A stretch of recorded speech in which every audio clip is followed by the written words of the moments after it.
Okay, in this video we're going to go through a tour of the Object Navigator, which is the primary part of the Oracle Forms Builder that you use to get around the different parts of the form while you're developing the form and to do most of your work. You do most of your work using the Object Navigator. Now, the Object Navigator hasn't changed in, probably 10 years worth of forms. So it's something you can get used to. I think it's pretty much been the same since Oracle 4.5, or it hasn't changed much since then.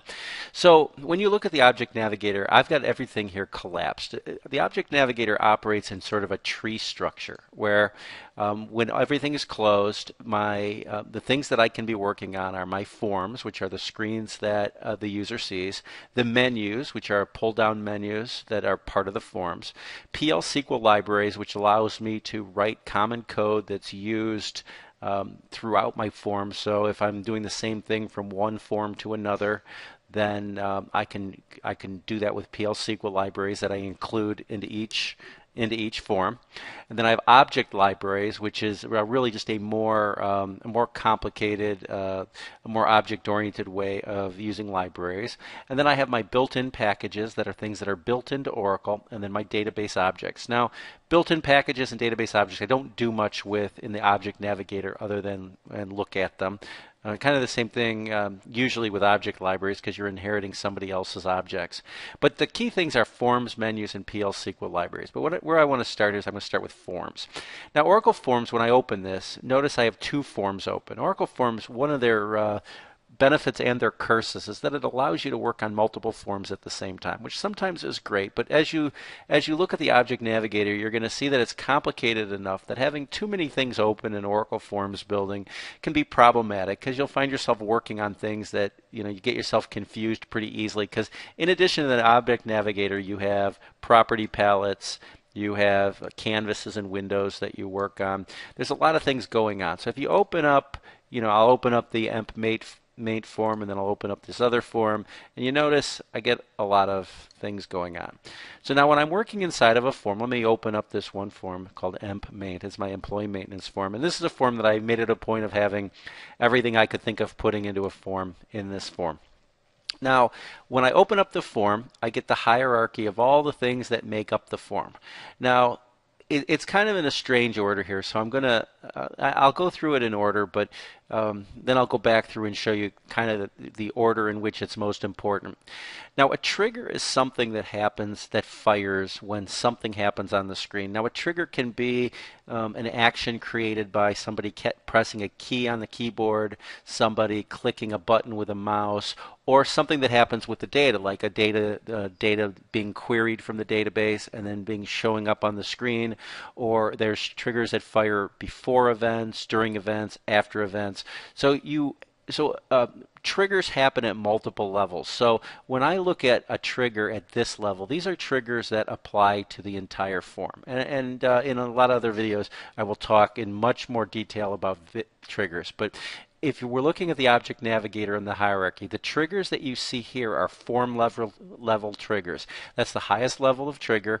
These are they're kind of the fallback triggers. They're the triggers that, let's say you've got a key event that you program at the item level. Well, if you don't have it on an item, then the form level version of it will fire. Now, alerts. Now, an alert is a pop-up. And actually, I've got a form that I'm running in the background. Let me pull this form up, and an alert is something like this. Just pops up and says, "Oh, I'm an alert." Okay, so I put a trigger on a button, and when I click the button, it pops up an alert.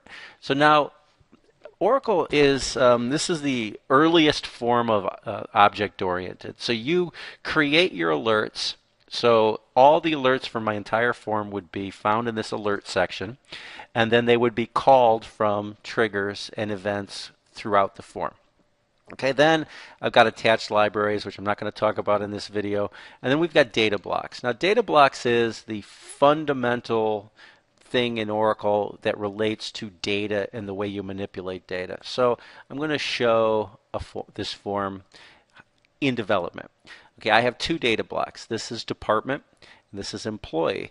And data blocks relate directly to data in the database. Now, it is possible to have control blocks that don't relate to data, but what I'm talking about here is these fields here relate to a table called departments in the database, and these fields here relate to an employee records in the database. And data blocks are how you control the access to the data. Now, within a data block, you have triggers. We talked about triggers. You have triggers at the form level. You also have triggers at the block level, which means when I'm in here and I do something, it's different than when I'm down here. And those are called block level triggers. And then we have the items. So each field in a block is in the items. So I can have items that are, and then at the item level, I also have triggers there. So those are my 3 levels of triggers. I have triggers that fire at the form level, I have triggers that fire at the block level, and I have triggers that fire at the item level. But as this relates to the Object Navigator, you see that it's all a hierarchy. Okay, I can open and close the different sections, and that's how I find things, and that's how I work on things within a forms application. Now, the one important thing that goes along with all of these items is the property palette. So if I right click on here, I can bring up a property palette, and what that is these are all the things that relate, all the properties that relate to whatever it is that I right clicked on. So that's data blocks. Now, data blocks again refers to data. Now, I have canvases. Now, what a canvas is it's a container. Now, this is a canvas. I have a window, and this background that contains all these graphical items are called canvases. And I can have multiple canvases, and there are 3 different types of canvases. And the 2 most important are your content canvases, which are canvases that contain the fields that you see on your screen, and then what's called a stacked canvas, which allows you to paint regions of graphics over the screen. Okay, so you've got your stacked canvases and your content canvases. Okay, and then editors. Now, an editor I don't see used very often, but let me give a demonstration of an editor. I go back up here to my form, and I say, you know what? There's too much information for me to type into my department name field, so I'm going to bring up an editor, and it's going to let me type in a bunch of information, and then when I say OK, it goes into the field. Now, the interesting thing about editors, again, you define your editors. You say, I've got, in this case, I have an editor for department name. I might have an editor for department number, and I define these independently of using them. So I'll go in and I'll create all my editors, and then in other parts of the form I'll actually call the editors. And that's the same thing as this thing called a list of values. Okay, now a list of values is a very common thing in Oracle. In more modern programming languages, you would think of things like list boxes and combo boxes, but in Oracle, because it's so data driven, you have this thing called an LOV. So let me pop up, actually I don't have an LOV on here, so I'll have an entire video on list of values. I don't seem to have one here. So, and then I've got parameters, pop-up menus. Now, pop-up menus you don't see used as much in a lot of Oracle forms, but they're actually very useful. Let me, I think I put a pop-up menu on here. I can go and I can actually right-click. And this is a pop-up menu that I created for doing a clear form. Okay, or I can right-click here and I can do an enter query. Okay, and then I can execute the query off of that. But these pop-up menus just allow you to put specific menus on any field, and then you right-click on them, and a lot of times it's good for navigation. A lot of times it's good for deciding different actions on different fields.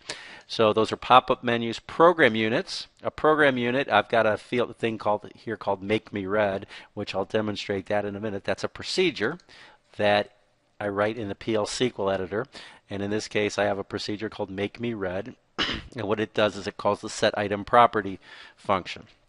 So those are program units. And then we have record groups, which are related to, they're actually queries that return sets of sets of data that can be used throughout the form. And then I have visual attributes. Now, again, in this case, I've created this thing called a visual attribute called a red field.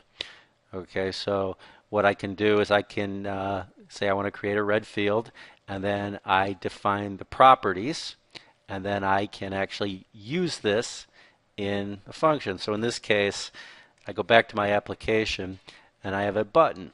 And when I click here, it's going to fire the when button press trigger, which is going to call this function that's called make me red.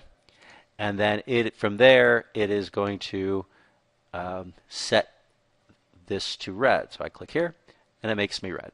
Okay, it's Oracle.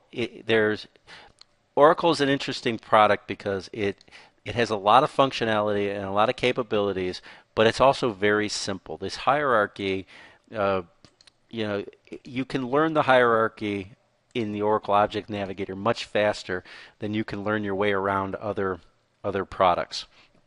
So this is how the Object Navigator works, and the one thing I definitely want to go through quickly is the different things. Now, there's buttons on the side, so I can click on canvases and click expand or collapse, or expand all.